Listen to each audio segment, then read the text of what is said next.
Changchun is a small town located at the most southwestern tip of China. It was once considered the furthest point from the capital, but it's pretty easy to get to nowadays. It's a small place, but it's definitely charming. Join us as we continue our journey. Welcome back to Travelogue. I'm Michelle Lin. The village of Heshun lies 4 kilometers away from Changchun town. That's 10 minutes by taxi or one of the minibuses. Even though Heshun was voted the most charming village in China in 2005, you still won't find many tourists here. Located on the southwestern Silk Road, this 600-year-old village is known as an overseas Chinese town. It's pretty confusing terminology until it's explained to you. You see, in the past, Heshun was one of the most remote villages in China, and because of this, most people found it hard to make a living here. So a good portion of the young men traveled to Myanmar, other parts of Southeast Asia, or Europe to work and support their families. Many of them returned home to retire, but others remained overseas and thus became members of the first generation of overseas Chinese residents. If you check the internet, you'll find references to Heshun being a retirement village, but I can tell you that paints a highly inaccurate picture of this quaint and culturally significant village.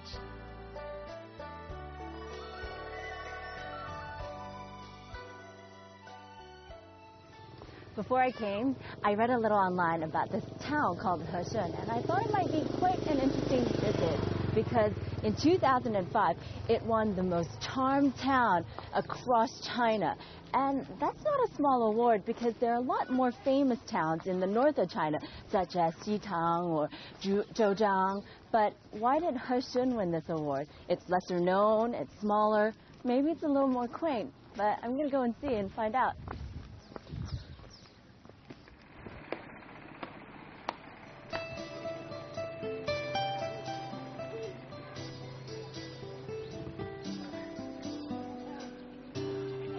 When you think of retirement villages, you probably think of places like Florida, where the elderly flock to enjoy a tranquil old age.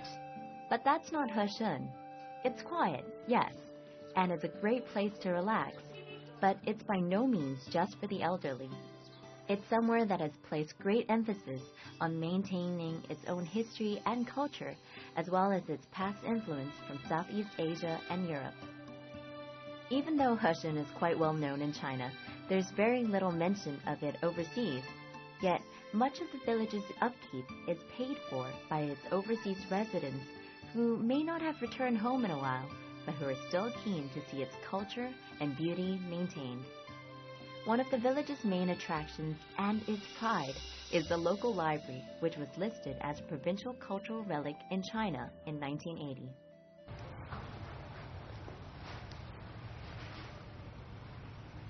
Wow, library. I haven't been into one of these in like forever. So you can come here and read the news daily, like any other library. But this library in particular is really special because it started in 1928, and at that time, not many villages had libraries like this big. The men here would go away to work and they would come back with stacks and stacks of books to fill their library because they thought it was really important to have, literature around. Today, the library boasts 70,000 books and counting. Here, you'll be able to find literature on numerous topics, including one-off copies of ancient works not available anywhere else. The annual boarding fee is 5 kwai, and it's not just limited to the locals. Tourists are welcome to borrow the books too, as long as they return them within the year. Not a bad excuse to revisit.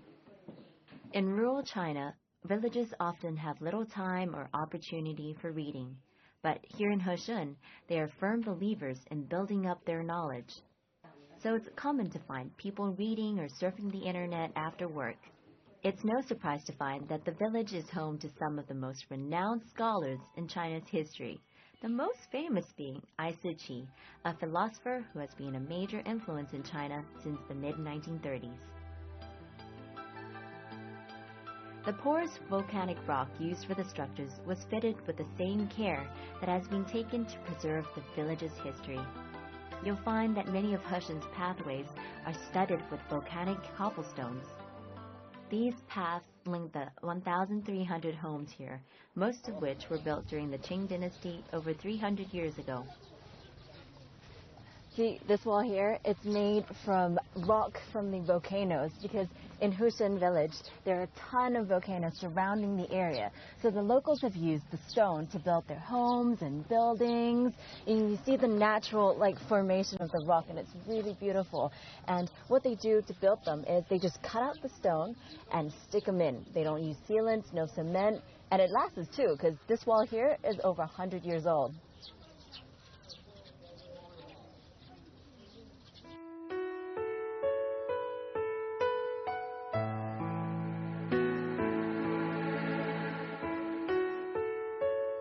While Yunnan is famous for its ethnic diversity, the residents of Hushen are mostly Han. Many of them can claim an ancestry that dates back to the Ming dynasty. In the 14th century, Emperor Hongwu introduced a policy of dispatching militia from various parts of central China to Yunnan. After completing their service, many of the soldiers chose to stay on in the area and chose to settle in Hushen. In the village, there are 8 ancestral halls belonging to affluent families who, though they no longer live in Hushen, still send funds from overseas to maintain the buildings. It's their way of recognizing their family history and paying tribute to their ancestors while remembering their roots.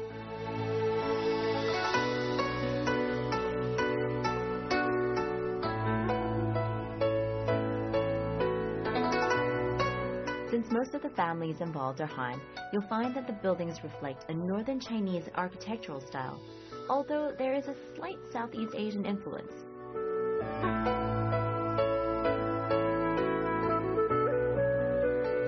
One of the first things that will catch your eye when you arrive in Hushen is the washing huts. Standing beside the river near the village entrance, there are 6 of them altogether, built in different styles. Back in the Qing dynasty, these washing huts were built as an act of love by the men who traveled overseas in search of work for the women in their lives.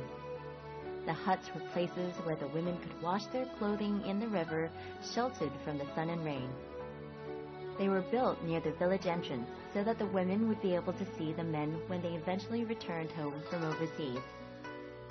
The washing huts had a practical function, but they were also venues where lovers and families were reunited, sometimes after many years apart.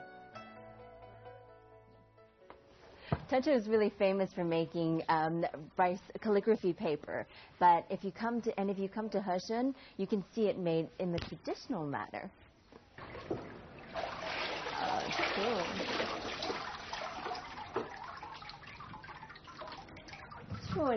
我能试试做这个吗？可以呀。可以呀。你教我吧，会不会？看好，我先做给你一张看。好。我这边有色，然后再朝这边有色。要放2色的是吗？颜色。嗯。哎。这样它就一张纸。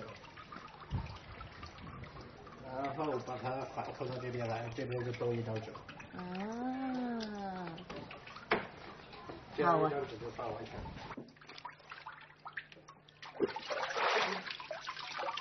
上一次。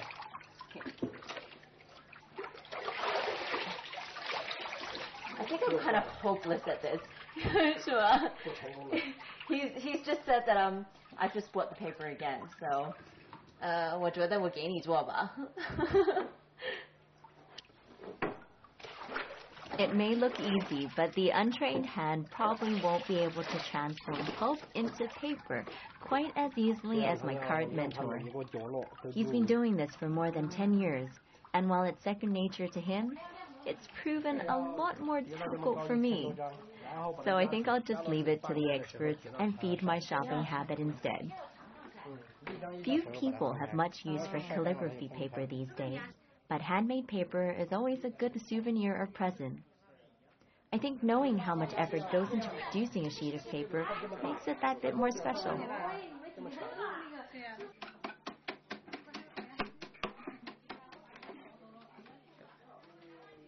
As you wander around the alleys and older parts of Hushen, you'll find rattan furniture shops set up by families who've been practicing this craft for many generations. The rattan is brought across the border from Myanmar and put through a careful selection process before being transformed into furniture. A custom-made side table takes about a week to make and a chair about 3 days, but smaller items are available to buy on the spot. You'll also find household items used in local Chinese villages here, but bear in mind that they're probably woven not from rattan, but from bamboo. Rattan is one of the oldest raw fibers used for making furniture today. The rattan vine grows naturally in jungles throughout Southeast Asia. Its rate of growth is actually sped up after being cut, so even the most environmentally conscious people can't disapprove. It's a lot stronger than cloth or leather. Some of the chairs in the shop are over 30 years old and still in good shape. While wicker is the general term used for woven furniture, rattan, especially the honey variety from Southeast Asia, is the most durable and converted. That's a tip in case you decide to buy some. Of course, the handiwork tends to vary according to where the rattan furniture is made, so the stuff you find in Heshun won't be the same as what you get in Laos or Indonesia.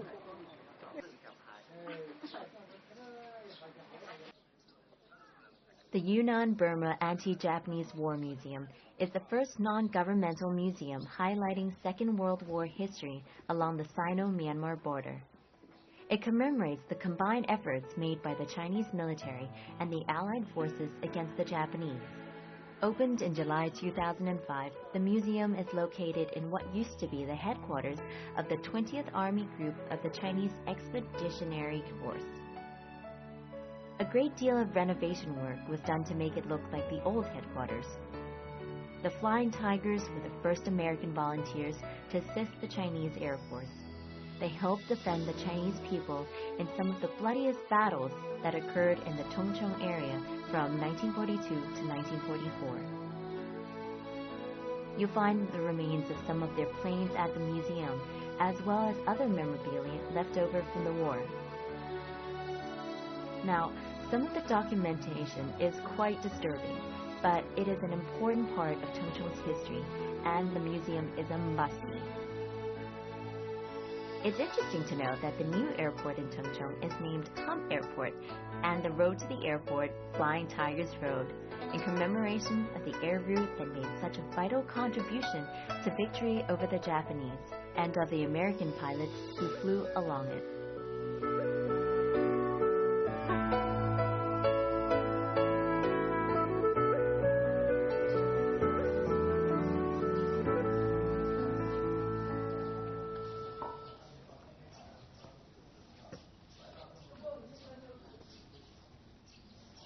You know, war is a really, really horrific thing.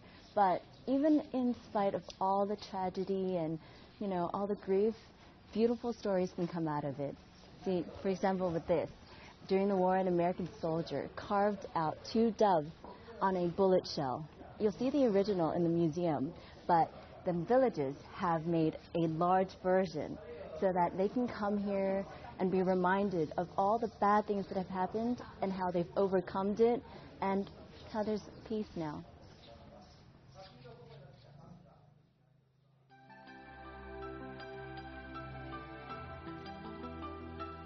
These days, Heshun is a peaceful place.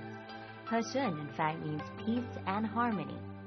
The name suggests a place where neighbors live alongside one another on friendly terms. If you decide to linger here for a day or two, I'm sure you'll quickly end up recognizing your neighbors as you bump into them on your treks through the village. And because the lifestyle has remained relatively unchanged, aside from certain amenities being upgraded, you'll get an authentic, albeit cleaner, experience of Chinese village life.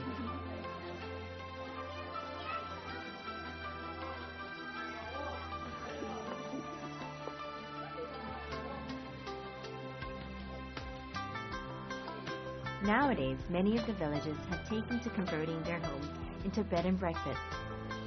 In general, they are trying to share their culture and lifestyles with people who have taken the trouble to travel here. And for the tourists, it's a relaxing way to experience Heshen without a rambling tour guide dictating your every movement. Staying here is inexpensive, and if you have squat toilet phobia, you'll be happy to know that most of the rooms include modern toilets. 这一年四季都有花开，这几天开的叫虎头兰。你自己种的？啊，这我老公种的。然后我买了很多这些灯，这是美国的，这是英国的，这几个是德国的灯。你在哪买的？在我们这和顺又叫万国博物馆，很多国家的东西都会在这留下来。哦，是吗？哎，可以买的。哎，可以买到。对。然后买回来可以，就是这种我们是马帮驮回来的，所以这些马帮的东西会有一些。来，咱们进来看看这燕子。这是一把德国的老锁，你看100多年都还能用。你试一下。This is really cool. Look at this. It's an old German lock that they've kept for over 100 years, and you can still use it today. 挺酷的。你是要瘦的吗？是。Need to fix it every once in a while, but it still works. 然后这是一个合欢桌。I stay with Chunjia, a woman who has grown up in Heshen and loves the life here so much that she splits her time between showing visitors the sights of her village and collecting antiques. Her house is filled with Chinese antiques, but her collection also includes oil lamps and other household items brought back from Europe by village men who worked abroad in the past. Chunjia tells me that she'll soon be opening a museum devoted to items once used by Heshen's women.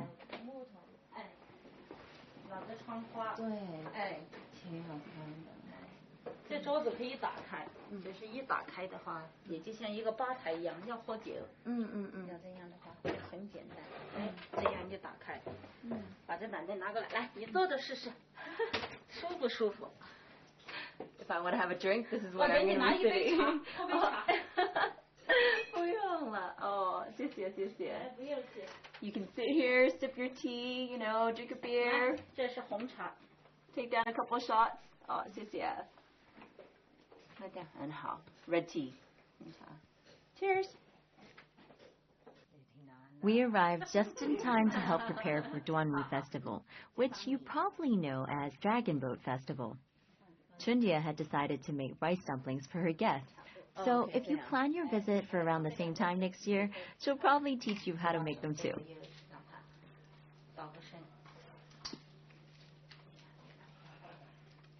Okay, my grand taught me this when I was really young, but this is far more complicated. Do you know, I think I did the right thing when I decided to come and stay here for the night, because, I mean, you wouldn't get the same experience at any hotel. Who's going to teach you how to wrap a rice dumpling? None of the hotel staff are going to do that. This is fun. But, you know, I think it's really good to, live in little hostels and stuff, because, I mean, if you go to a little village, you know, you don't want to stay anywhere commercial. You want to stay at, little quaint places where you feel comfortable and it's quiet, and, you know, you can learn all sorts of different things from the locals. So I'm experiencing the Heshen lifestyle now. Except I need a little bit more practice, obviously. Okay. 你讲软的会容易一点，但是我觉得还是不容易，还是不容易。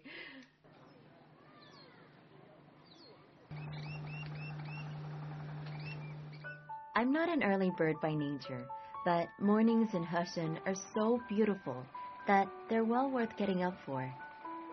The fact that it gets a little hot in the afternoons was also a motivation to join in the lively morning activities. During my wanderings, I was surprised to find a group of village elders playing croquet.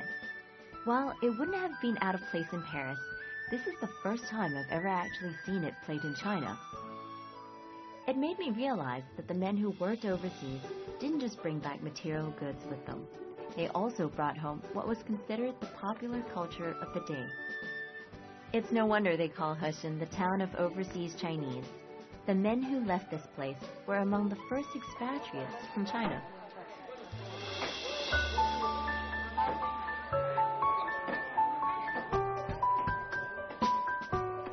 Surrounded by the locals at the daily market, I can't help wondering at how families still encourage their young to go abroad in search of their fortunes.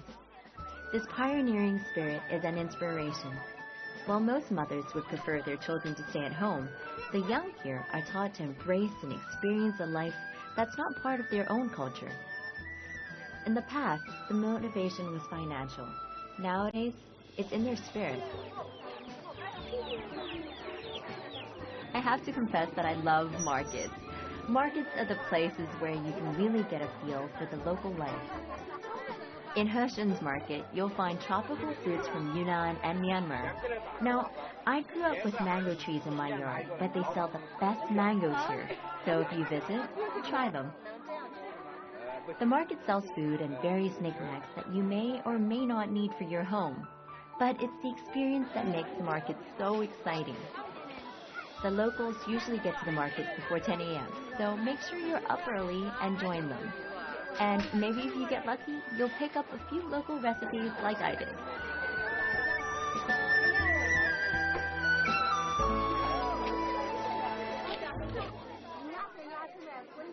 Someone told me that if I come to Heshen, I have to try dolphin. I'm not exactly sure what it is because they couldn't really explain it to me, but it's made out of beans. And this shop here has been operating for over 4 generations, so we gotta try their dolphin.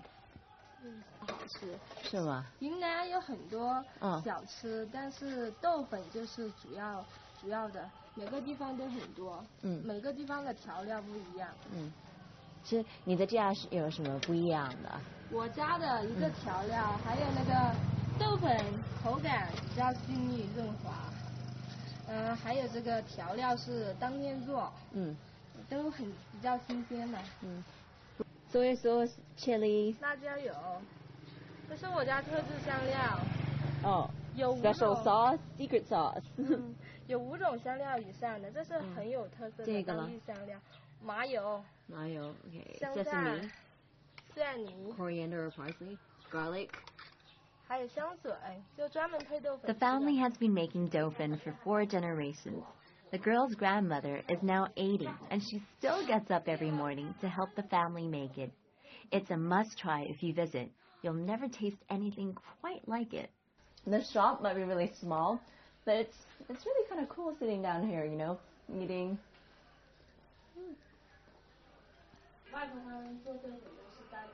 Hey guys. Hi. Hi. Welcome to Zhongguo. Wow, thank you. Where are you guys from? I'm from Italy. You? Milano, yes, from Milano. As well? What are you guys doing in China? Are you on holiday or do you work here? No, we love China so much. Yeah. We want to stay here as much as possible. Yeah. Why did you decide to come to Heshen? Here? Yeah. The city is so beautiful. Yeah. So beautiful. People so friendly. Yeah. Food so good. Too much food. I think this is one of the most beautiful cities in China. Wow. Yeah. That is very high praise. For us, it's better to join the people, also from the countryside. It's not a problem. You've been to a lot of places. Yeah, look at it. Well-traveled Matt, and he's saying this place is good, so it's good. 33 years old. Wow. But no Italy. We are from Italy. No Italian flag.